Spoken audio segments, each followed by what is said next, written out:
पृथ्वी की आंतरिक संरचना। ये नेट के लिए बहुत इम्पोर्टेंट टॉपिक है। तो इसमें भूतत्वीय संरचना इसका मतलब है पृथ्वी की आंतरिक संरचना, यानी आंतरिक क्षेत्रों में कैसी संरचना पाई जाती है इसके बारे में हम पढ़ेंगे। इससे अगर हम संरचना की बात करें तो प्राचीन समय से लेकर वर्तमान समय तक जितने भी परिवर्तन आए हैं उन परिवर्तनों का विभिन्न समय काल के अनुसार उनके गुणों के आधार पर उनका नामकरण किया गया है और इन नामकरणों के आधार पर इनका विभाजन किया गया है। ठीक है, अगर हम बात करें पृथ्वी की आंतरिक संरचना में किस कब की है तो सबसे पहली बात है वो आता है प्री कैम्ब्रियन युग। प्री कैम्ब्रियन युग यानी कि जिस समय पर पृथ्वी ठंडी हुई थी, ठंडे होने के बाद में जब इस संरचना का निर्माण हुआ तो वो पहली संरचना इसे बोलते हैं प्री कैम्ब्रियन युगीन संरचना। ये जो हुआ था ये लगभग 80 करोड़ वर्ष पूर्व हुआ था। ये संरचना बनी थी 80 करोड़ वर्ष पूर्व। ठीक है, अब उस समय को दूसरा क्या बोला था, इसका नाम आदि महाकल्प भी बोलते हैं। आदि महाकल्प में नाम इसका दूसरा है। अब हम बात करें कि इस महाकल्प को प्री कैम्ब्रियन को दो भागों में बांटा गया है। पहला है हमारा आर्कियन समूह की चट्टान, दूसरा है हमारा धारवाड़ समूह की चट्टानें। अगर हम आर्कियन समूह की बात करें तो उस ये जो चट्टानें हैं ये प्रायद्वीपीय पठार की 2/3 भाग है। प्रायद्वीपीय पठार का 2/3 भाग। ठीक है, प्रायद्वीपीय पठार जो है दक्षिण का पठार जो है उसका 2/3 भाग ये कवर करता है। अब ये मैंने कहा पृथ्वी के ठंडे होने के क्रम में पहली चट्टानें थी, कौन सी चट्टानें हैं, आग्नेय या प्राथमिक, इनको प्राथमिक चट्टान भी बोलते हैं। ठीक है, आग्नेय चट्टान भी है और प्राथमिक चट्टान भी है। पृथ्वी ठंडी हो रही थी जिस कारण से यहाँ पर जीवावशेष का अभाव है, क्योंकि उस समय तक जीवों की उत्पत्ति नहीं हुई थी। तो इसलिए यहाँ पर जीवों का सिंपल लिख सकते हैं, जीवों का अभाव। इन चट्टानों में जीवों की कमी पाई जाती है। ठीक है, ये तो एक मुख्य विशेषताएं हैं। अब इनका जब आग्नेय चट्टानें हैं, जीवों का महत्व अधिक है, तो ये जो है मुख्य रूप से जैसे मैंने कहा कि प्रायद्वीपीय पठार में मिलती है। तो इसका मतलब ये कहाँ कहाँ मिलती होंगी, लगभग कर्नाटक, तमिलनाडु, केरल, आंध्र प्रदेश,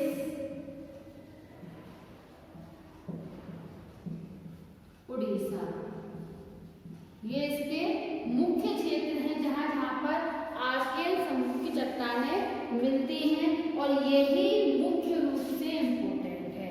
अब मैंने कहा कि यहाँ पर आग्नेय चट्टानें मिलती हैं, तो आग्नेय चट्टानों में कौन कौन सी मिलती हैं, तो ग्रेनाइट, नीस और सिस्ट चट्टानें मिलती हैं। वो कौन सी मिलती हैं, ग्रेनाइट, नीस और सिस्ट, ये मुख्य हैं जो मुख्य रूप से यहाँ पर मिलती हैं। अब इनका कोई महत्व है या नहीं, पहली बात इनका आर्थिक महत्व नहीं है। क्यों, क्योंकि ये प्राथमिक चट्टानें हैं और इनमें ना तो जीव अवशेष पाए जाते हैं ना कोई खनिज पाया जाता है, इसीलिए इनका आर्थिक महत्व नहीं है। ठीक है, एक तो ये होता है कि ये प्रायद्वीपीय पठार के 2/3 भाग मिलती हैं, साथ ही साथ ये हिमालय क्षेत्र में भी मिलती है, हिमालय के आंतरिक भाग में भी मिलती है। ठीक है, ये बहुत इंपॉर्टेंट है, याद रखना, ये कभी कभी पूछते रहते हैं नेट में, ये क्वेश्चन बहुत आते हैं। अब दूसरी बात करते हैं हम धारवाड़ समूह की शैलों की। धारवाड़ समूह की शैल जो होते हैं ये आर्कियन समूह की शैलों के अपक्षय और अपर्दन से निर्मित होते हैं। तो इसीलिए ये कौन सी शैल कहलाती है, अवसादी शैल। और एक बात और याद रखना, ये प्रथम अवसादी शैल है।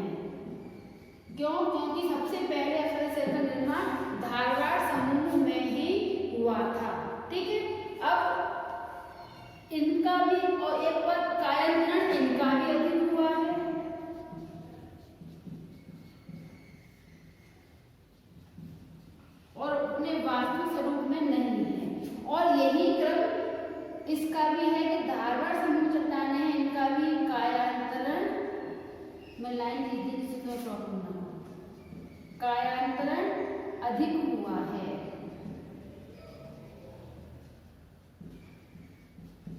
इस समय तक भी जीवावशेष नहीं पाए जाते थे, इसलिए यहाँ पर भी जीवों के अवशेष की कमी।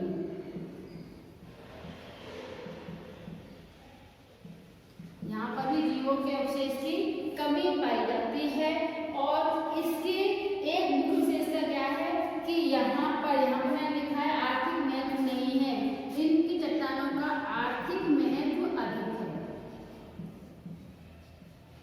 मुख्य बात क्या है, इसका आर्थिक महत्व अधिक है। क्यों अधिक है? क्योंकि जब अपक्षय और अपरदन की क्रिया हुई तो एक से छानने और टूटने का काम हुआ तो खनिजों का निर्माण हुआ, और खनिजों के निर्माण के कारण इसका आर्थिक महत्व अधिक है। और यहाँ पर कर्नाटक में धारवाड़ श्रेणी के नाम से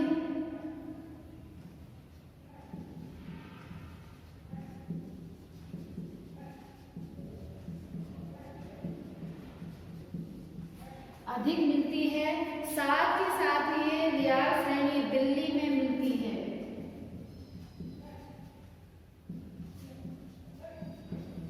जो रियाल श्रेणी है वो कहाँ मिलती है?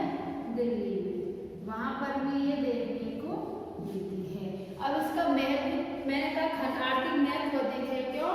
क्योंकि यहाँ पर देखो रियाल श्रेणी में क्या मिलता है? संगमरमर,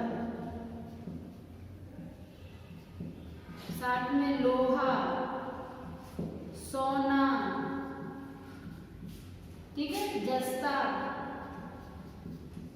सीसा, ये ऐसे तत्व हैं जो यहाँ पर अधिक मिलते हैं।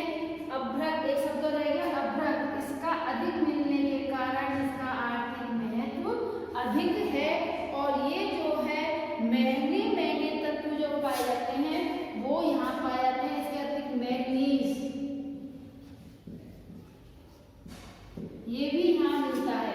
तो इसका आर्थिक महत्व अधिक है।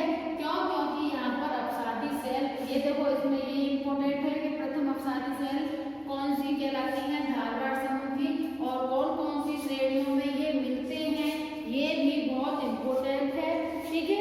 इसके अतिरिक्त अगला आता है हमारा जो खनिज आता है वो आता है कोडप्पा क्रम। इसे मैं इरेज कर रही हूँ जिससे कि प्रॉब्लम ना हो, तुमने लिख लिया होगा, ठीक है। अगले की हम बात करें तो अगला है हमारा कोडप्पा क्रम और विंध्यन क्रम। कोडप्पा और विंध्यन क्रम के निर्माण हुआ है। ये आंध्र प्रदेश के कोडप्पा के स्थानांतरण के आधार पर हुआ है।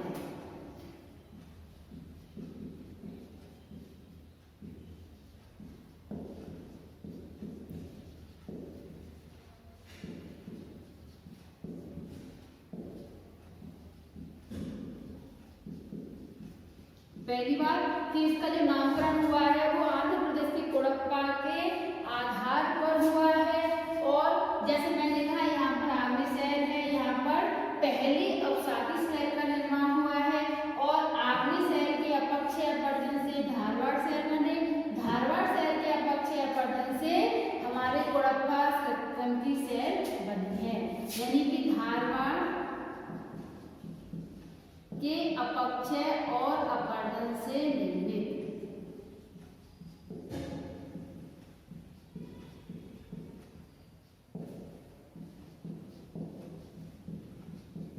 इसका जो निर्माण होता है हुआ है वो धारवाड़ क्रम के अपक्षय और अपरदन से निर्मित होने के कारण हुआ है। और इसका जो कालक्रम है वो है 80 करोड़, तो इसका है और इसका है 80 करोड़ से 70 करोड़ वर्ष पूर्व, ठीक है।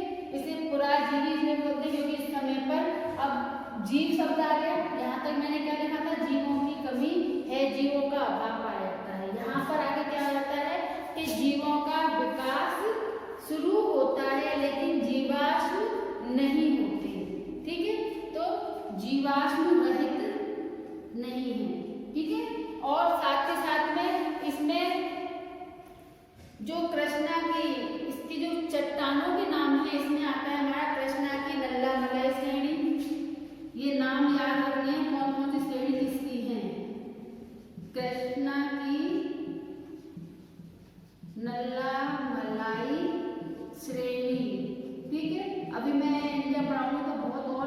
से समझाऊंगी कहाँ पे कौन सी श्रेणी पाई जाती है।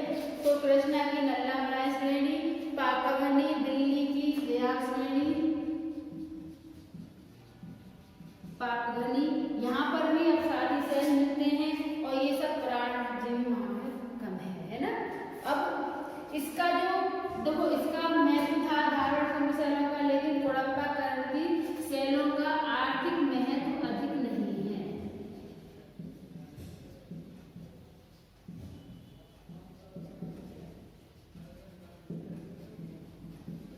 इसका जो आर्थिक महत्व है वो अधिक नहीं है।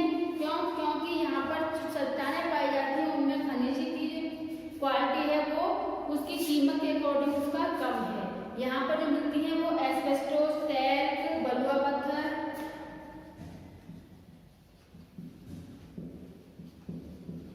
एस्बेस्टोस, टैल्क, बलुआ पत्थर,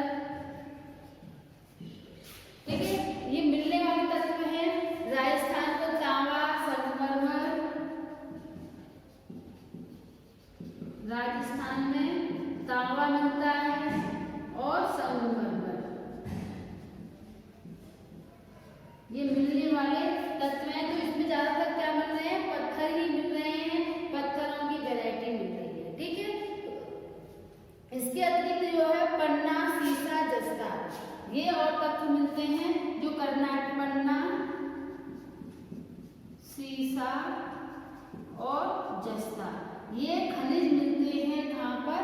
कोडप्पा क्रम की शैलों में, ठीक है। अब आती है बात विंध्यन क्रम की शैल है।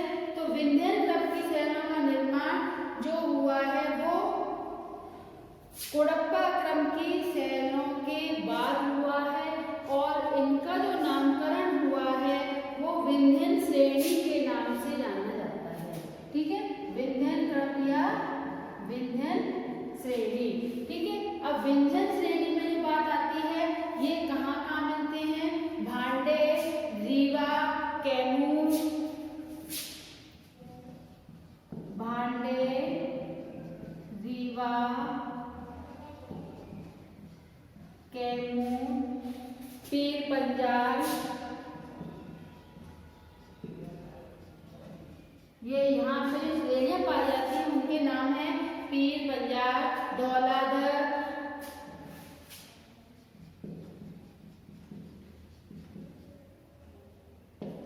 स्पीति,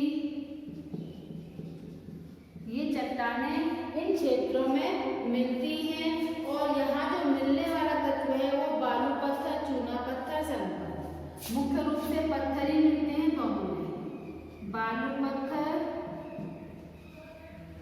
चूना पत्थर और संगमरमर, ठीक है। ये सब मिलने वाले तत्व हैं यहाँ पर विंध्यन श्रेणी में, ठीक है। और ये मिलते कहाँ पर है? बिहार के सासाराम, अरावली के चित्तौड़गढ़,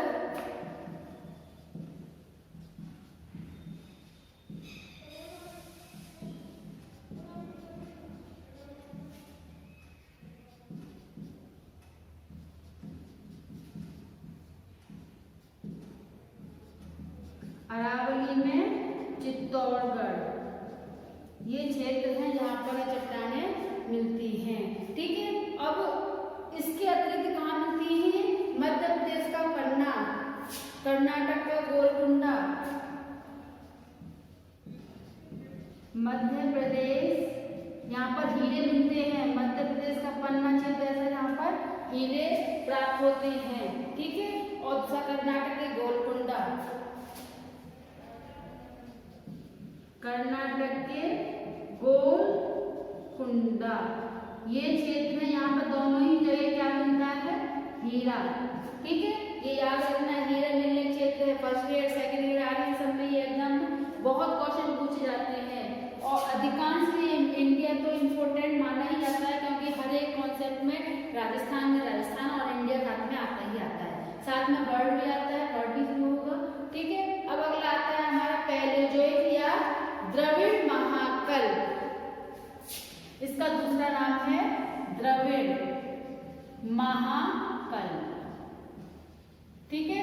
यहाँ पर लिखा था मैं 170 वर्ष, इसमें इसकी टाइम कितना है 70 से 27 करोड़ वर्ष पूर्व।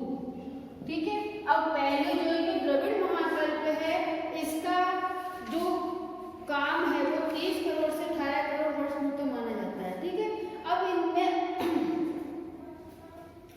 सिंपल दिखाया था ये कौन सा माना जाता है, इसे साफ करना ही पड़ेगा।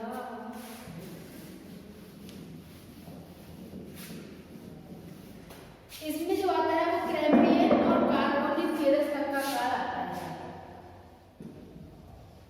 कैम्ब्रियन से कार्बोनिफेरस युग।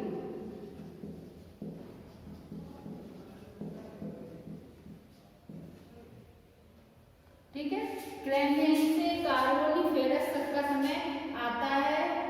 इसमें जीवावशेषों के, अब कार्बोनिफेरस युग में क्या हुआ था, कोयले की जो परतें पाई जाती हैं वो कार्बोनिफेरस युग के समय की हैं, तो क्या होगा जीवावशेष होंगे नहीं होंगे।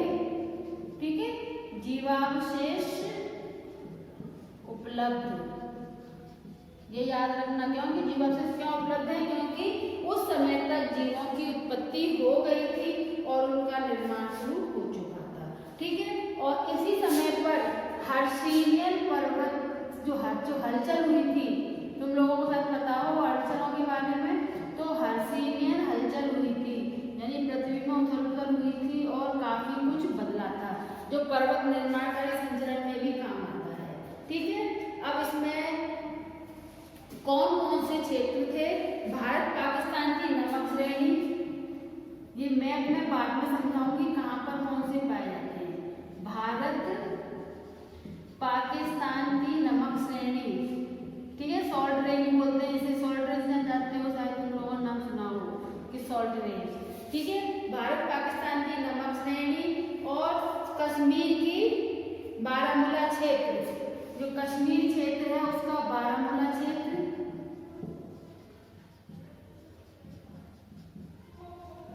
इसके अंतर्गत आता है। साथ ही साथ में कुमायूं की स्लेट व चूना पत्थर क्षेत्र,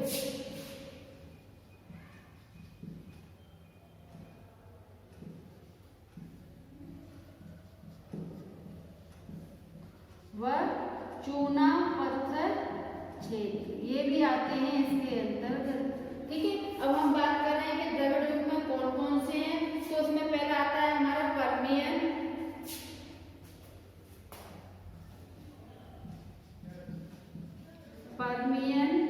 नेक्स्ट आता है कार्बोनिफेरस।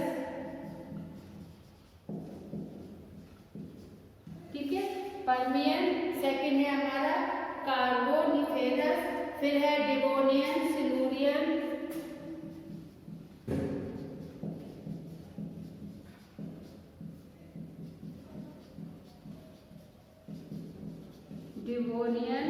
सिल्यूरियन, ये मुख्य छोटे छोटे युग हैं, ऑर्डोविशियन और कैम्ब्रियन।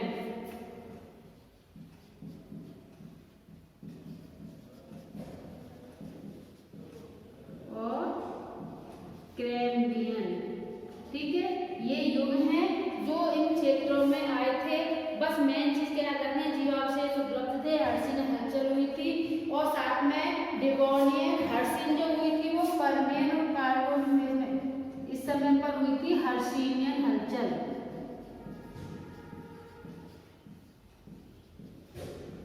हलचल का मतलब है पृथ्वी की आर्थिक संरचना में उथल पुथल इतनी हुई थी कि पर्वतों का ये निर्माण कार्य अधिक हुआ था, तो वो हलचल कहलाती है हमारी पर्मियन में। जैसे हमने इसको समझाई देती हूँ कि कार्बोनिफेरस युग में क्या था कि जो जीवावशेष थे वो दब गए थे, जिससे कि हमारे में कोयले का निर्माण अधिक हुआ था।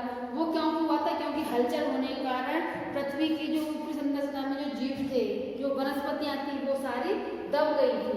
तो उस समय पर हलचल का मतलब है उथल पुथल होना, जिस कारण से निर्माण कार्य होते हैं, है ना। और डिवोन इसमें कैलिहिलियन हलचल हुई थी, डिवोनियन और सिल्यूरियन में हुई थी कैलिहिलियन, ये हलचल हुई थी, जिस कारण से इस हलचल के बारे में तो बहुत सुना होगा। अब ये क्वेश्चन भी बनते रहते हैं कि कौन से युग हलचल से कार्य युग कोयले का तो ऐसा ही रहता है कि किस युग का माना जाता है, तो कार्बोनिफेरस युग का माना जाता है। किसका है? महाकल्प का, द्रविड़ महाकल्प का है। कौन सी हलचल का है? हर्षियन हलचल का है। ठीक है, ये होता है हमारा द्रविड़ महाकल्प। अगला आता है हमारा आर्यन महासमूह। अगर हम आर्यन महासमूह की बात करें तो इसे द्वितीय युग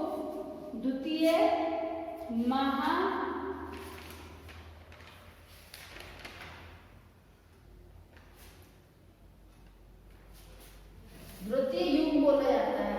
इसको आर्यन द्रविड़ महाकल्प को बोलते हैं प्रथम युग, क्योंकि यहाँ पर जी मुख लगता है, इसको बोलते हैं प्रथम युग। मेसोजोइक को बोलते हैं द्वितीय युग और सेनोजोइक को बोलते हैं तृतीय या आधुनिक युग। ठीक है, अब द्वितीय युग, आधुनिक युग, मेसोजोइक, आर्यन समूह। इस समय पर जो 4 हिस्से होते हैं इसके गोंडवाना, दमकन, टर्शरी और क्वाटरनरी समूह, इनको 4 में बांटा जाता है। ठीक है, अगर हम बात करें गोंडवाना की, तो गोंडवाना में मैं यहाँ समझा रही हूँ स्टार्टिंग से। ठीक है, गोंडवाना में क्या कंडीशन पाई जाती थी कि गोंडवाना में अवसादी सेल थे। इनका निर्माण किससे हुआ है? अवसादी सेलों से हुआ है गोंडवाना सेलों का निर्माण, और ये पूर्वी कार्बोनिफेरस से जुरेसिक युग के मध्य माना जाता है। ठीक है, कार्बोनिफेरस युग से जुरेसिक युग का समय पूरा माना जाता है। साथ ही साथ इसमें जो हर्षियन हलचल हुई थी उससे स्थल व जल के वितरण में भारी परिवर्तन हुए। यानी तो अब इसको मैं जोड़ती हूँ किससे? महाद्वीपीय विस्थापन से। महाद्वीपीय विस्थापन में बताते हैं कि शायद मैं टॉपिक पढ़ाऊंगी वैसे उसको, कि महाद्वीपीय विस्थापन बताया गया था कि कार्बोनिफेरस युग में महाद्वीप का विस्थापन शुरू हुआ था, और हमारा जो जुरेसिक युग में जो गोंडवाना लैंड, 2 हिस्से हुए थे लारेशिया बुक का नाम गोंडवाना, तो गोंडवाना लैंड का जो विभाजन हुआ था वो जुरेसिक युग में हुआ था। ठीक है, तो जुरेसिक युग इसका कुछ हिस्सा माना जाता है। तो इसका जो स्थल व जल का वितरण में भारी परिवर्तन हुए, साथ में स्थल व जल का वितरण हुआ, जल वितरण में परिवर्तन।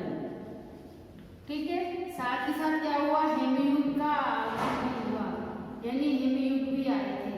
ठीक है, हिमयुग यानी कि वायुमंडल में इतने परिवर्तन हुए कि इसमें काफी कुछ बदलाव हुआ। साथ में अरब सागर और बंगाल की खाड़ी का निर्माण हुआ। ये क्वेश्चन नेट में भी आ चुका है कि कब निर्माण हुआ था, महासागरों का अस्तित्व कब आया, बंगाल की खाड़ी का अस्तित्व कब आया, नेट में भी आ चुके हैं क्वेश्चन। ठीक है, अब साथ साथ क्या हुआ? मैंने ये कहा कि गोंडवाना महाद्वीप हुआ, तो जो हमारी काराकोरम मध्य से पर्वतों का निर्माण हुआ। काराकोरम नाम लिख देती हूँ मैं, काराकोरम ये मुख्य पर्वत है जिनका निर्माण हुआ है। कुल्लू,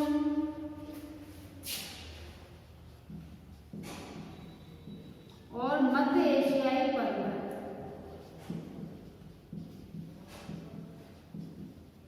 मध्य एशियाई पर्वत तुम्हें याद पता हो शायद, संरचना में थोड़ा सा दे देती हूँ।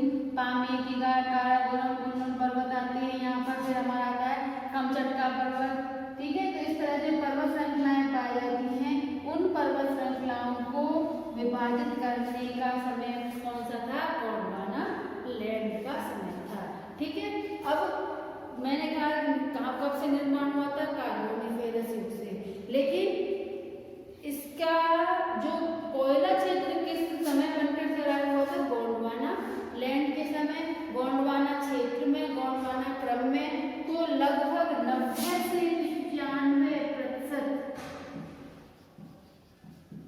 कोयला इन शैलों में मिलता है। ठीक है, 98 लिख दिया मैंने। 90 से 95% कोयला जो है इन श्रेणियों में मिलता है। और इनके क्षेत्र कौन से हैं? दामोदर घाटी,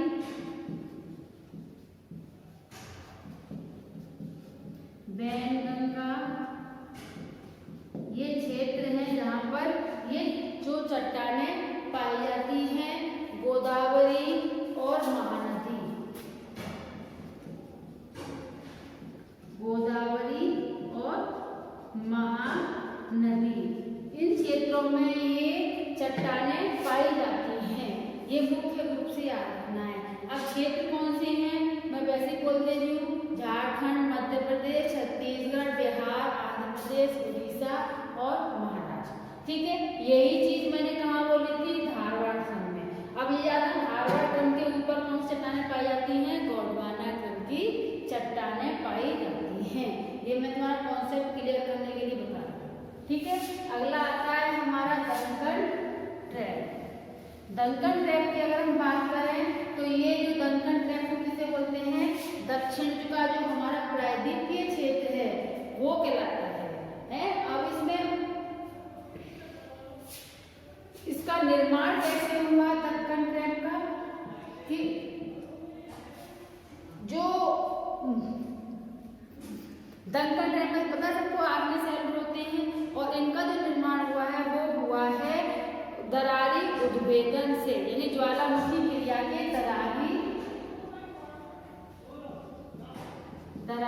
उद्भेदन से, यानी इसका जो निर्माण हुआ है ज्वालामुखी पृथ्वी की हलचल होने के कारण उसमें ज्वालामुखी क्रिया से दरारी उद्भेदन हुआ, और जो मलबा है वो उस पर्वतीय क्षेत्र के तटों पर दरारों से मलबा जमा होता गया, और वो इस तरह से पूरे दक्षिण के पठारी क्षेत्र फैल गए, जो बोलते हैं दक्कन ट्रैप। ठीक है, अब निक्षेपित हो तो अब इसकी आकृति कैसी हो? कभी ज्यादा कभी कम भाव होगा तो क्या होगा? इसकी जो आकृति है वो कैसी है? लगभग सीढ़ीनुमा।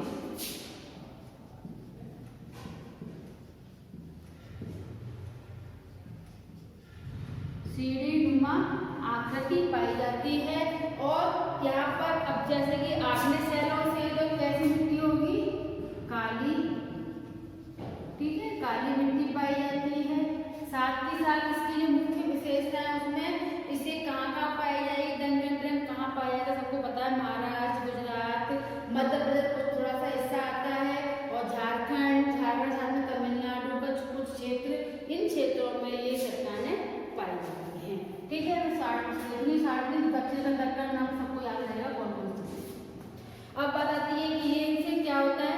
इससे जो मिलने वाली चीज है वो भवन व सड़क निर्माण का सामान है।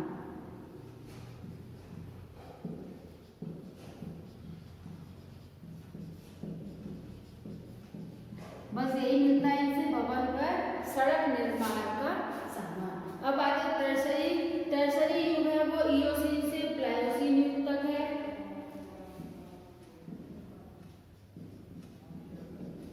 इयोसीन से प्लायोसीन युग तक। ठीक है, इयोसीन से प्लायोसीन युग तक है। दक्कन ट्रैप है मेसोजोइक से क्रिटेशियस युग तक।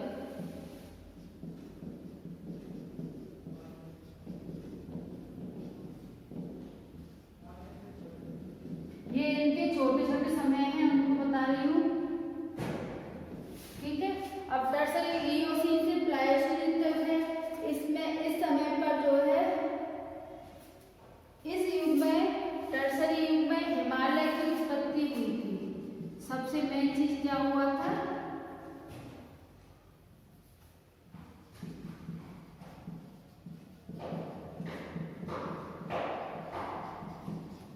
हिमालय की उत्पत्ति, सबसे मेन काम हुआ था ये। ठीक है, हिमालय की उत्पत्ति हुई थी, और इससे जो क्या हुआ था, कुछ प्रायद्वीप के तटीय क्षेत्रों में कुछ इसका निर्माण हुआ था, और यहाँ पर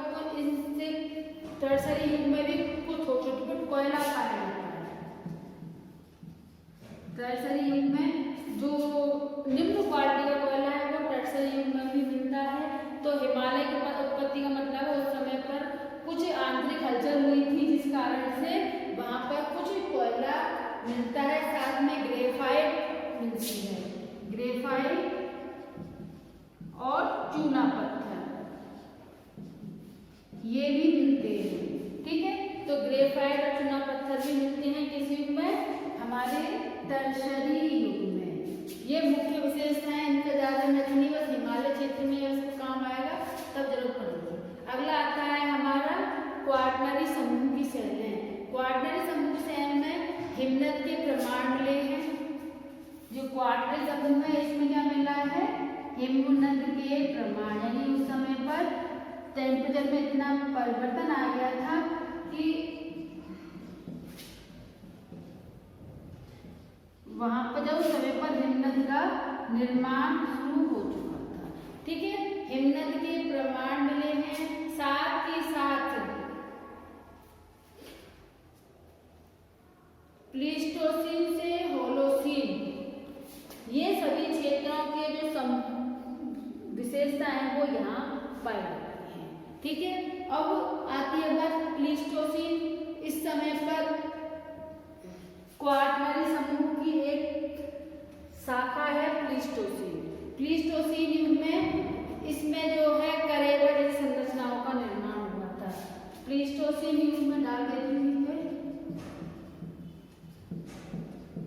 क्योंकि ये इसलिए आवश्यक है कि इसमें करेबा जैसी संरचनाओं का निर्माण हुआ था।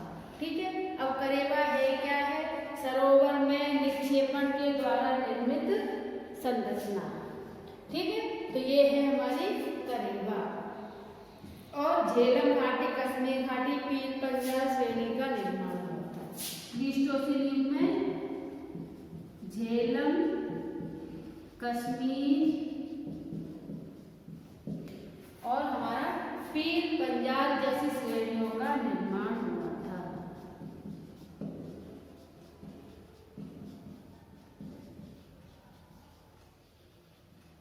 ठीक है, ये है इसकी मुख्य विशेषता। अब बात करते हैं सेनोज़ोइक तृतीय या आधुनिक युग के बारे में।